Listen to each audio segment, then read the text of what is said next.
Good day, gentlemen. Dirk here with the MGTOW solution. First, let me start by thanking those of you that have subscribed and posted comments so far. I really appreciate your ideas and feedback. I'm just getting started, and it's still obviously a very small channel, but it's nice to hear that people appreciate what I'm trying to do here. I wasn't even sure if people would find my little startup channel, what with the millions of videos to choose from.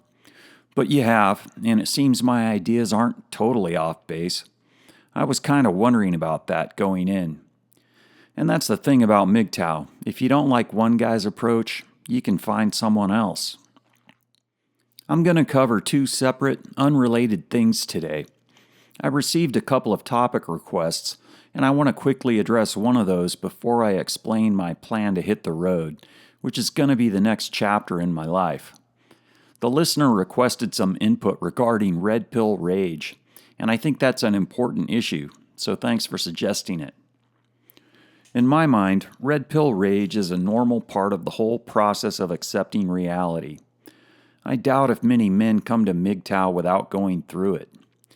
And you see it expressed all the time in comments and in the forums. I don't see how you could not be pissed off once you get divorce raped or otherwise screwed over by the gynocracy. It's normal, understandable, and absolutely justified. And this is one of the few places you can vent, and I think it's healthy to get that frustration off your chest. Men in this community understand. And if nothing else, that anger will forge your resolve to better protect yourself in the future. That which doesn't kill us makes us stronger. But red pill rage should be temporary, as far as I'm concerned. It probably isn't healthy to stay pissed off forever. After all, by going MGTOW, you've ensured your future will be much brighter than it would have been if you'd have chosen the blue pill. The whole idea of going your own way is so you can have a better future, so there's no point in staying mired in the past. I know it's easier said than done, but I do have a suggestion that might help. Try to avoid things that set off your red pill rage. Occasionally, I'll catch myself getting pissed while watching a particularly disturbing story about a man getting fucked over or some insane woman getting away with something horrendous just because vagina. Other times, these stories don't affect me at all. I can watch them, say to myself, yep, the world's still screwed up, think I'll stay MGTOW, and then go about my day. It seems to depend on what kind of day I'm having. And some days, I just laugh at the ridiculousness of it all. Terrence Popp has elevated this to an art form. He can take a story about the most miserable, gold-digging whore on the planet and make me laugh my ass off about it. A sense of humor really does help. Be sure you check out his stuff. I can laugh about it because women like that have no influence on my life. I know I'll never be the victim of a gold digger. None of us are immune to things like false charges, but we're sure as hell safer than most guys. So when I see content that's kind of disturbing, I usually feel relief that it simply doesn't apply to me, while at the same time empathizing with the man involved. Same when I see guys getting married.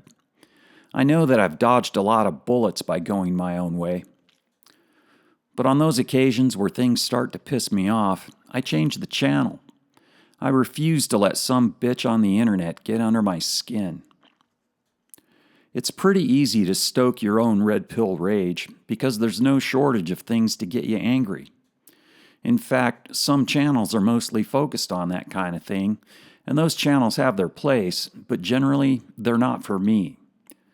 The world is full of screeching harpies and blue-haired feminists, and I don't need a constant reminder of that. You can also stoke the rage by dwelling on your own issues, but those tend to resolve over time.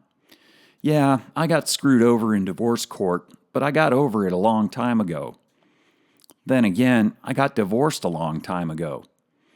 If you've been recently divorce raped, you have every right to be angry for a while, but I think it helps to shift the focus to your future as soon as you can. Here's something I remind myself of whenever I need it. I'll never get fucked over by a woman again, and I'm a free man. That's a pretty significant piece of good news, and I find it helpful to remember that. Be patient and keep moving forward. Read some of the positive stories men have posted and take solace in the fact that you really have found a good solution here. Being a free man actually segues nicely into my main topic today, going off the grid. I want to talk about a fairly big decision I've made because the decision was influenced by my involvement in the manosphere. We're all familiar with the metaphor of taking the off-ramp in favor of the road less traveled, but I'm going to be doing that in a more literal sense, though my road will also include a lot of on-ramps.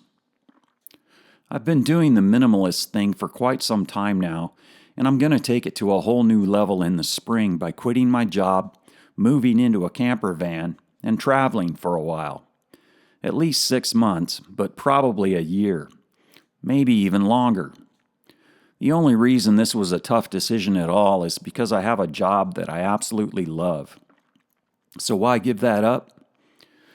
Well, one of the reasons is that there are people I want to see, all of whom are on the West Coast, but my job is on the East Coast. Another big reason is my increased awareness of how the system is operating. I've been living in upstate New York for 2 years, and of course, this is a liberal nanny state. I've discovered that you apparently aren't even allowed to go swimming here unless you're supervised. And of course, the progressive, socialist, feminist agenda is everywhere. The state just spent $75,000 on a manspreading campaign, for example. There are also signs everywhere warning you not to slip on sidewalks, fall off cliffs, or drown in rivers. Big Brother's all over the place, and I really don't like it. There are also a lot of fees, taxes, regulations, and basically methods of controlling behavior, and people demanding that other people take care of them. Of course, that's just not New York, but everywhere. It's just magnified here. Plus, I'm in a small town where the main activity is eating donuts. It just isn't my kind of place. As I was considering my options and looking further into minimalism, I realized that I basically work 2 days a week to fund other people's laziness, and I'm required to do that in order to keep my 3 remaining days of pay. And the more I earn, the more I must pay. And who ends up getting my money? Entitled princesses and social justice warriors who feel that my paycheck is a result of my straight white male privilege and not the 4 decades of busting my ass. We all know that women take more out of the system than they put in, and that the opposite is true for men. So, I'm going to minimize my contributions by reducing my income to a bare minimum, living simply, and going my own way in a camper van. That way, I won't have to spend 2 days every week working to pay for someone else's lifestyle. You know, like those strong, independent women who don't need no man because they have the government to leech off. Van life will involve some obvious trade-offs, namely trading comfort for freedom, but I'd rather have more freedom and less comfort at this point in my life. Besides, I've lived under much more arduous conditions than a properly outfitted van. On warships, for instance, and in tents. In researching it all, I discovered that there's a whole subculture of people doing this, and usually for the same reasons. More freedom and more time. I'm going to travel full time and will report to no one. I'm taking more control of my life, and I won't need anybody's permission to go wherever and do whatever I want. The trade-off is that I won't have a nice, comfy drywall box to hang out in. Then again, I won't have to pay for that box either, and so won't have to go to work every day for the first time in my adult life. Most people can't do that, but then most people aren't MGTOW. Having been married, to a Southern California princess no less, I'm fully aware of the drawbacks of the materialist consumer lifestyle, and I want to separate myself from that as much as possible. My priorities are going to be hiking and mountain biking instead of working and then working more. There are still a lot of places I want to explore, and I ain't getting any younger. I'll be able to pull this off precisely because I've avoided getting seriously involved with women for quite a while now. I've been casually involved at times, but never anything serious, and always with an abundance of caution. I've managed to avoid forfeiting my resources for a long time, so basically, I can retire if I want to. My biggest fear is not having a purpose, because as men, we're all socialized to believe we must have a purpose, and that purpose is to provide things for women. I agree that most men need a purpose, but strongly disagree with what that purpose should be. Because I joined the Navy during my formative years at age 17, I've always felt like I needed some kind of mission. Since entering the private sector, I found a lot of different outlets for that, and not always on the job. Sometimes it was through volunteer work, like in animal shelters and with search and rescue. Things where I felt I was doing some good. In my current job, my mission is to help troops maintain high levels of physical performance, and that's been immensely rewarding.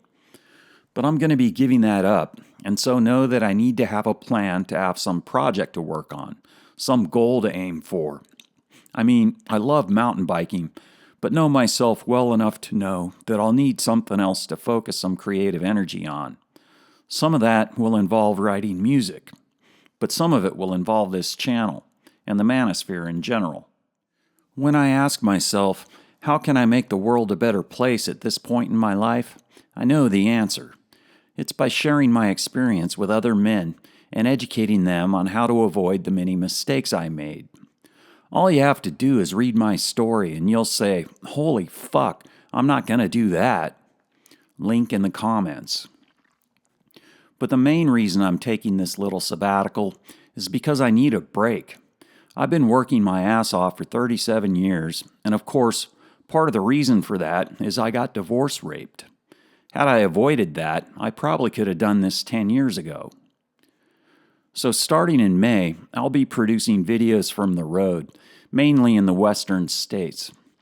And I'm hoping that the MGTOW community comes up with some kind of networking system so that maybe I can meet some MGTOW as I travel. I think that's going to be the next big thing, MGTOW meetups of some kind. We've accomplished a lot online, but I think we're at a point where a lot of men would like to meet face to face to grab a beer or something. I know I would. Anyway, I'm going to keep putting out videos from where I am for the next few months and keep things going once I'm a nomad. The format will be similar, but I do have some other ideas I'll try out. I'm keeping a list of topic ideas as well, and if you have any suggestions, put them in the comments. MGTOW should be a collaborative effort. Again, thank you for the support thus far, guys. I really appreciate it. Have a great day.